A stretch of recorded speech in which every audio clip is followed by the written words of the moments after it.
Boa noite, pessoal. Meu nome é Anderson de Souza Lima, sou aluno do curso de Aperfeiçoamento de Tecnologia de Informação do Instituto Federal do Espírito Santo, campus Barra de São Francisco. Bom, o vídeo atual vem falar sobre a técnica de desenvolvimento de software em cascata para atender o trabalho da disciplina de engenharia de software da professora Márcia Maximiano. O objetivo desse trabalho é destacar a modelagem de software, o desenvolvimento de software em cascata de uma forma um pouco mais detalhada do que foi demonstrado nos slides. Dentro dessa videoaula, a gente irá abordar o modelo em cascata, ele falar um pouco sobre o modelo e as suas etapas até chegar ao produto final, que é o software, as vantagens do modelo em cascata e as desvantagens. E explorar um pouco desses conceitos dessas etapas, já que ele é um modelo sistemático, né? Ele progressivo, ele termina uma etapa para iniciar outra etapa. Então, dá uma visão geral de quais são as etapas que compõem o modelo. A primeira etapa e a mais importante do modelo em cascata é a definição de requisitos, porque você precisa utilizar das mais diversas técnicas, que sejam questionários, que sejam entrevistas, a análise de documentos, para você estar levantando informações do processo que você, ou do problema dentro da empresa que você quer modelar, que você quer desenvolver no sistema.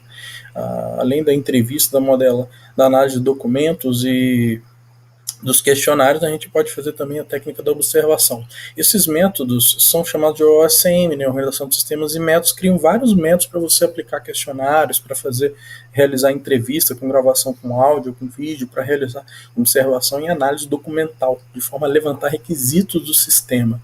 A intenção é que você tente errar o mínimo possível no levantamento de requisitos do sistema, porque um erro nessa fase de requisitos vai atrapalhar a etapa seguinte, consecutivamente a próxima etapa, já que o sistema depende da finalização de uma etapa para continuar para outra.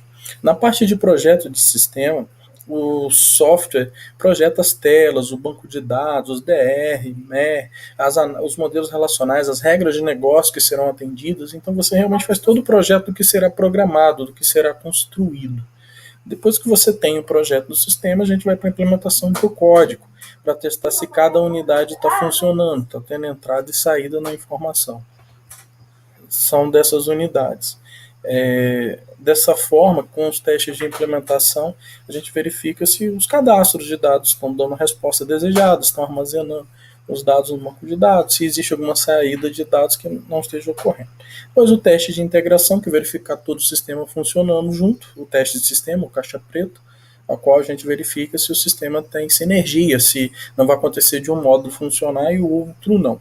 Terminando essa etapa de testar o sistema, a gente vai para a operação integração, que é treinar o usuário final para a gente começar a manutenção, que normalmente dura todo o ciclo de vida útil do sistema. Enquanto tiver manutenção do sistema, significa que ele está funcionando. A manutenção pode ser apenas de atualização, de adaptação de plataforma, corretiva ou melhorias a se fazer.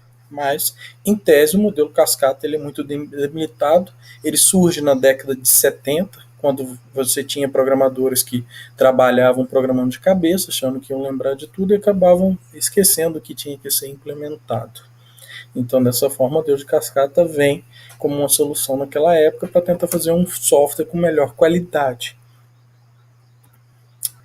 Desvantagem do modelo. Os projetos raramente seguem o fluxo sequencial que o modelo propõe.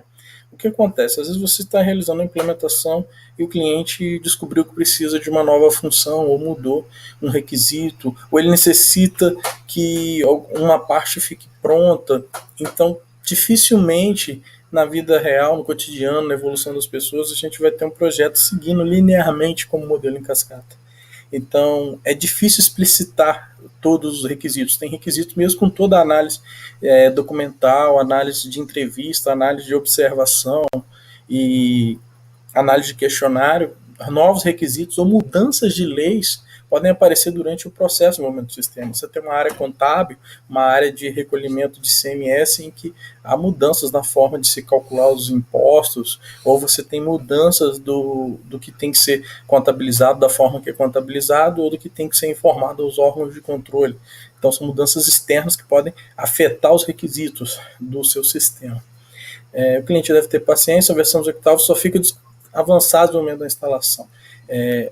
É uma desvantagem que o cliente tem que esperar todo o ciclo de desenvolvimento do sistema. E o cliente, normalmente, quando ele começa a investir num sistema, se for um ERP que tem contabilidade, tem controle de estoque, tem controle da loja web, tem análise de dados com mineração de dados para fazer business intelligence, fazer análise inteligente do negócio, o cliente vai estar louco querendo soluções, e no ciclo em cascata ele vai ter a solução quando o software estiver pronto para instalar. Então, realmente, ter paciência nessa hora para o cliente é complicado. Embora o modelo cascata tenha fragilidade, ele é significativamente melhor do que uma abordagem casual de desenvolvimento de software. Muito melhor a gente usar o modelo cascata do que simplesmente começar a executar o desenvolvimento amadoramente, fazendo o que você vê na mente, e daqui a um ano ou dois você olha o seu próprio código e não lembra por que você escreveu aquilo, sem nenhuma documentação, sem nenhum controle. As grandes vantagens do modelo em cascata é que ele trouxe grandes contribuições. Primeiro, a disciplina e planejamento. Né? Você conseguia tentar prever o que faria no produto, você pensava o produto. Antes você ia fazendo aleatoriamente, agora você consegue tentar enxergar toda a empresa, tudo que vai funcionar dentro da empresa, e dentro desse enxergar tudo que vai funcionar dentro da empresa, você começa a criar os modos, os cadastros. Então diminuiu muito o efeito de refazer, diminuiu muito a insatisfação, muitos erros, apesar de não ser ainda uma solução que o desenvolvimento de software está em constante solução, de ser uma solução que permita flexibilidade nas modificações durante o processo de desenvolvimento, por não ter aquele contato contínuo com o cliente, você tem um contínuo início no levantamento de requisitos e na elaboração do projeto de software, mas depois do levantamento de requisitos você implementa o projeto. Mas foi muito vantajoso essa construção do projeto do sistema. Tem um conjunto fixo de documentos do processo, facilitou muito o foco da equipe, facilita a construção, mas não quer dizer que vai atender o cliente tendo em vista a dinâmica que são os processos das empresas e que precisam ser informatizados. O modelo em cascata ele é também visto como modelo clássico, né, ou sequencial linear, porque você precisa terminar cada etapa para pular para a próxima. E a implementação do sistema precisa do projeto, o projeto precisa da análise de requisito, a implementação no cliente precisa da implementação do projeto. Então, uma fase precisa de ter a fase anterior pronta para continuar, que é o grande entrave do projeto, do modelo em cascata. Fixa a exploração de conceitos na formação e modelagem. O projeto de software, de sistemas em cascata, ele se preocupa muito com esse levantamento inicial, da licitação dos requisitos do sistema, porque ele não tem uma dinâmica com o cliente, o que ele levanta nessa fase inicial que vai ser desenvolvido durante o sistema. Se levantar errado, o checkpoint de correção é entrega ao cliente.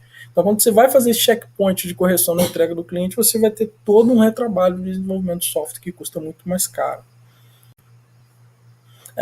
Análise de requisitos, agora a revisão do que já foi dado na visão geral, né?